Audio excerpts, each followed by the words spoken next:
গুলশান থেকে একজন অতিথি মোহাম্মদপুরে এসে তিনি আমাদেরকে হুমকি দেন, এই সকল শীর্ষ সন্ত্রাসীরা যারা জেলে বন্দী থাকার কথা, তারা আমার মোহাম্মদপুরে এসে আমার ভোটারদেরকে ভীতি প্রদর্শন করবে, এ দৃশ্য আমরা দেখতে চাই না। আমি জানতে চাই এই আস্পর্ধা সে কোথায় পেল? এনডিএম এর অস্ত্রের ব্যবসায়ীর সন্তান মোহাম্মদপুরে এসে পেশাব করে যদি অপবিত্র করতে চাও, মোহাম্মদপুরের মানুষ নিজেদের এলাকার পবিত্রতা রক্ষা করার জন্য নিজেরাই উদ্যোগ নেবে ইনশাআল্লাহ। মোহাম্মদপুর যেটা ইতিমধ্যে ঢাকাবাসীর কাছে ক্রাইম জোন হিসেবে, কিশোর গ্যাং এবং মাদকের সাম্রাজ্য হিসেবে পরিচিতি পেয়েছে, সেখানে একজন লোক প্রার্থী দিয়েছে পারিবারিকভাবে, যার বাবা ছিল আন্তর্জাতিক পর্যায়ের অস্ত্র ব্যবসায়ী। আমি জানি না এই মোহাম্মদপুরে কেন অস্ত্র ব্যবসায়ীকে পাঠানো হলো।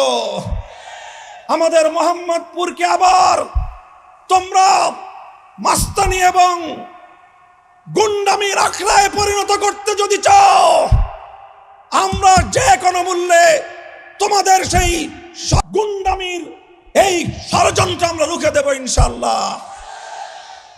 যেই শাইখুল হাদিসকে দেখলে বেগম খালেদা জিয়া কোনোদিন তার আসনে বসে থাকতেন না, শ্রদ্ধা করে দাঁড়িয়ে যেতেন, আজ সেই অস্ত্র ব্যবসায়ীর ছেলে এসে মোহাম্মদপুরে হুমকি দেয় যে তারা পেশাব করে শাইখুল হাদিসের রিক্সা সহ সব ভাসিয়ে দিবেন।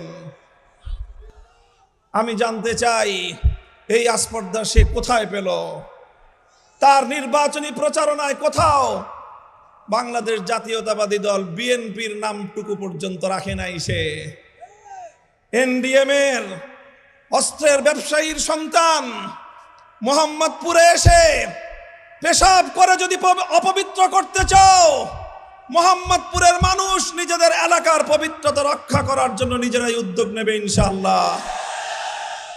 একটা দিন আসবে বাংলার মাটি আবার ফ্যাসিবাদ মুক্ত হবে, এই মাটিতে জুলুমের কবর রচিত হবে, বাংলাদেশের মানুষ আবার তারা তাদের স্বাধীনতা ফিরে পাবে, এদেশের মানুষ তারা অধিকার নিয়ে বাঁচতে পারবে, এমন একটি দিনের স্বপ্ন নিয়ে সেই নির্যাতনের কঠিন দিনগুলোতে আমরা সময় পার করেছি, বিশেষ করে আমি। তাই আজ আমি বলতে চাই, 24 জুলাই বিপ্লবের মধ্য দিয়ে বাংলাদেশের মানুষের সেই স্বপ্ন পূরণের যেই সম্ভাবনা জাগ্রত হয়েছে, 24 জুলাই বিপ্লবকে আমাদের চূড়ান্ত সাফল্যমণ্ডিত করতে হবে।